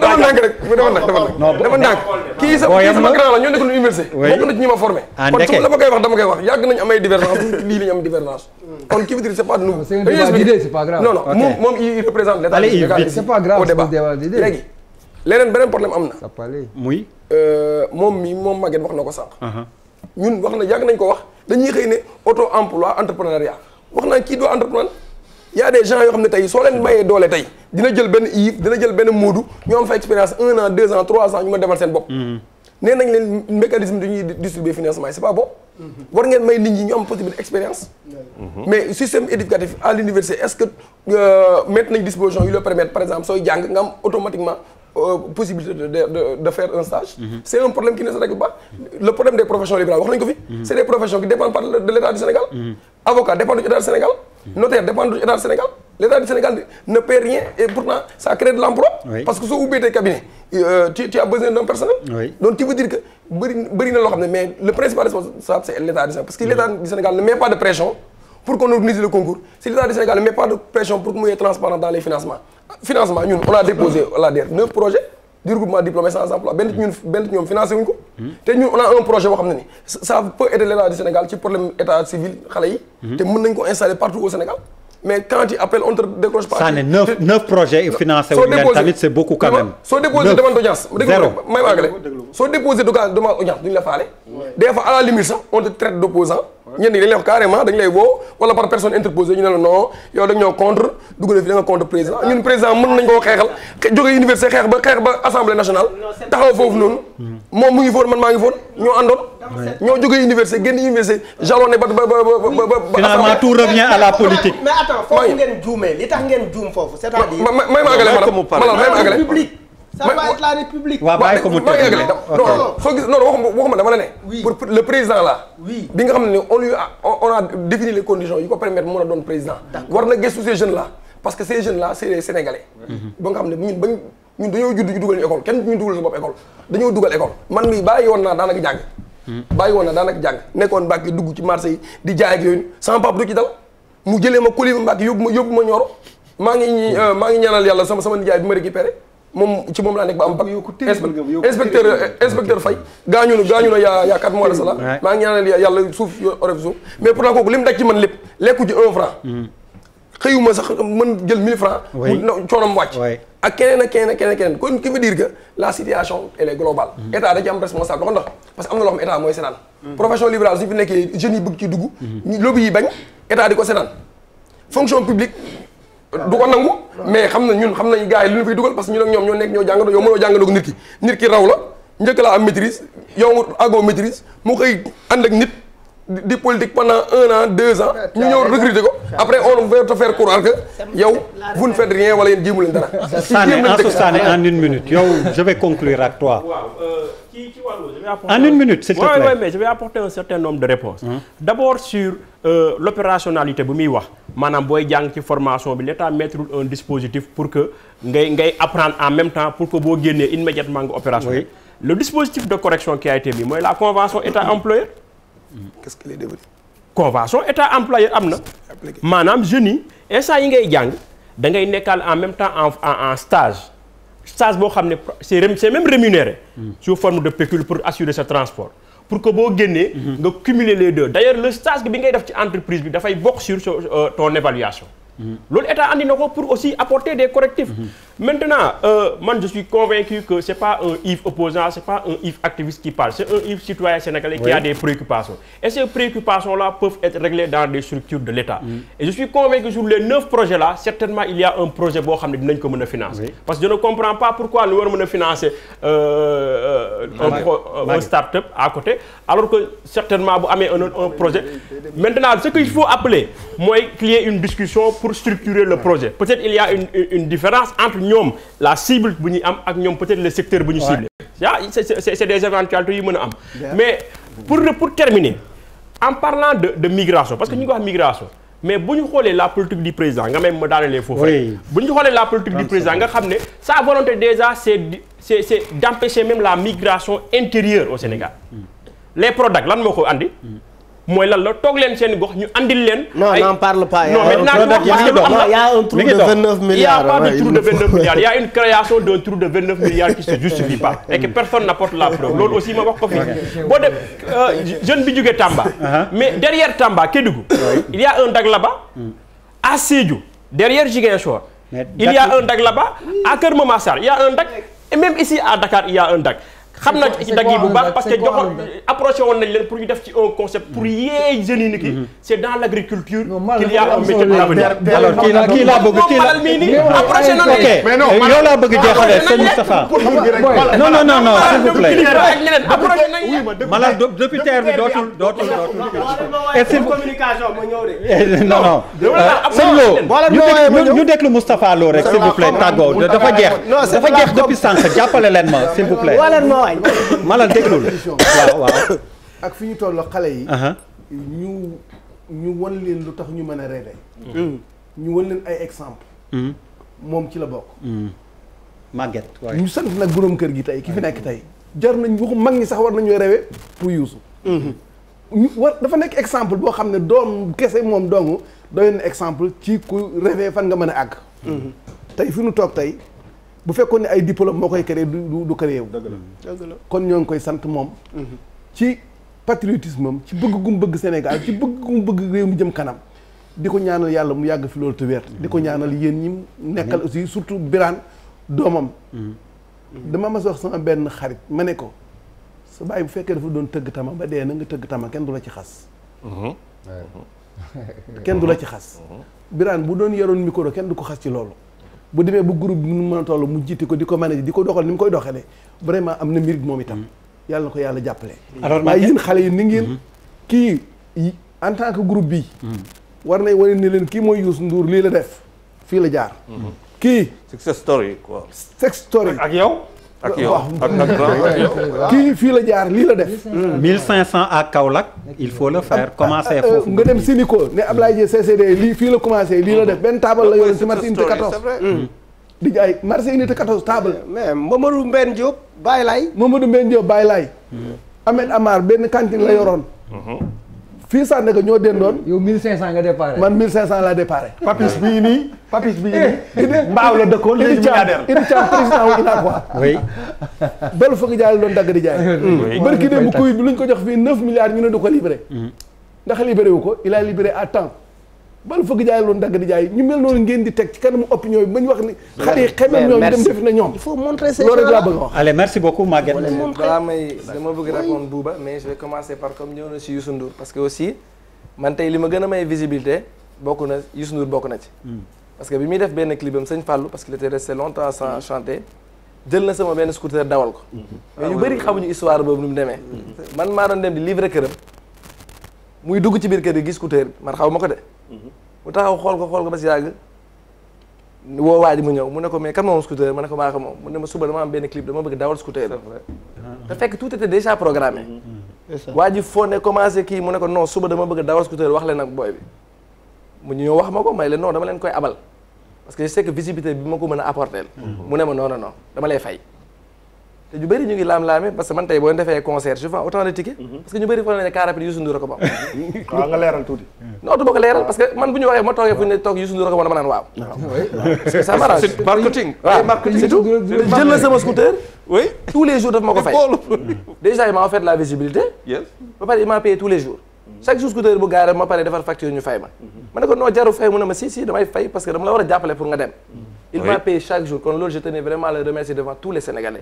parce que aussi il faut que bu ñëpp defoon noonu rek les choses allaient décoller. parce que tey ak personnalité bi mu doon il pouvait me dire non mënu ma jël ce scooter c'est la publicité parce que y a des chaînes télé qui mettaient pas le clip. parce que y avait le scooter de car rapide. mais pourtant moom loolu yëpp xoolal y a plein de chaînes qui ont pas mis le clip là parce que il conduisait le scooter de car rapide dedans. su ma génnee ci loolu ñëw ci li Bouba wax. kon de moi j'avais rien compris je me demandais ñaata lañ fay kon xaw ma woon car rapide aussi man je me disais ñii ñaata la ñu fay pour ñu dugal leen ci tous les jours man chaque jour dañ ma woo ma ñëw bu ma paree ñu ne ma ñaata la ma defal facture ñu fay ma tout le tournage j'ai été payé même les jours il a pas conduit le scooter mu gaare fa pour conclure très rapidement léegi pour revenir aussi sur Bouba li mu wax nga lu am important c'est-à-dire que tey le jeune pêcheur ne voit pas un pêcheur qui a réussi. oui. Pourquoi il va pêcher?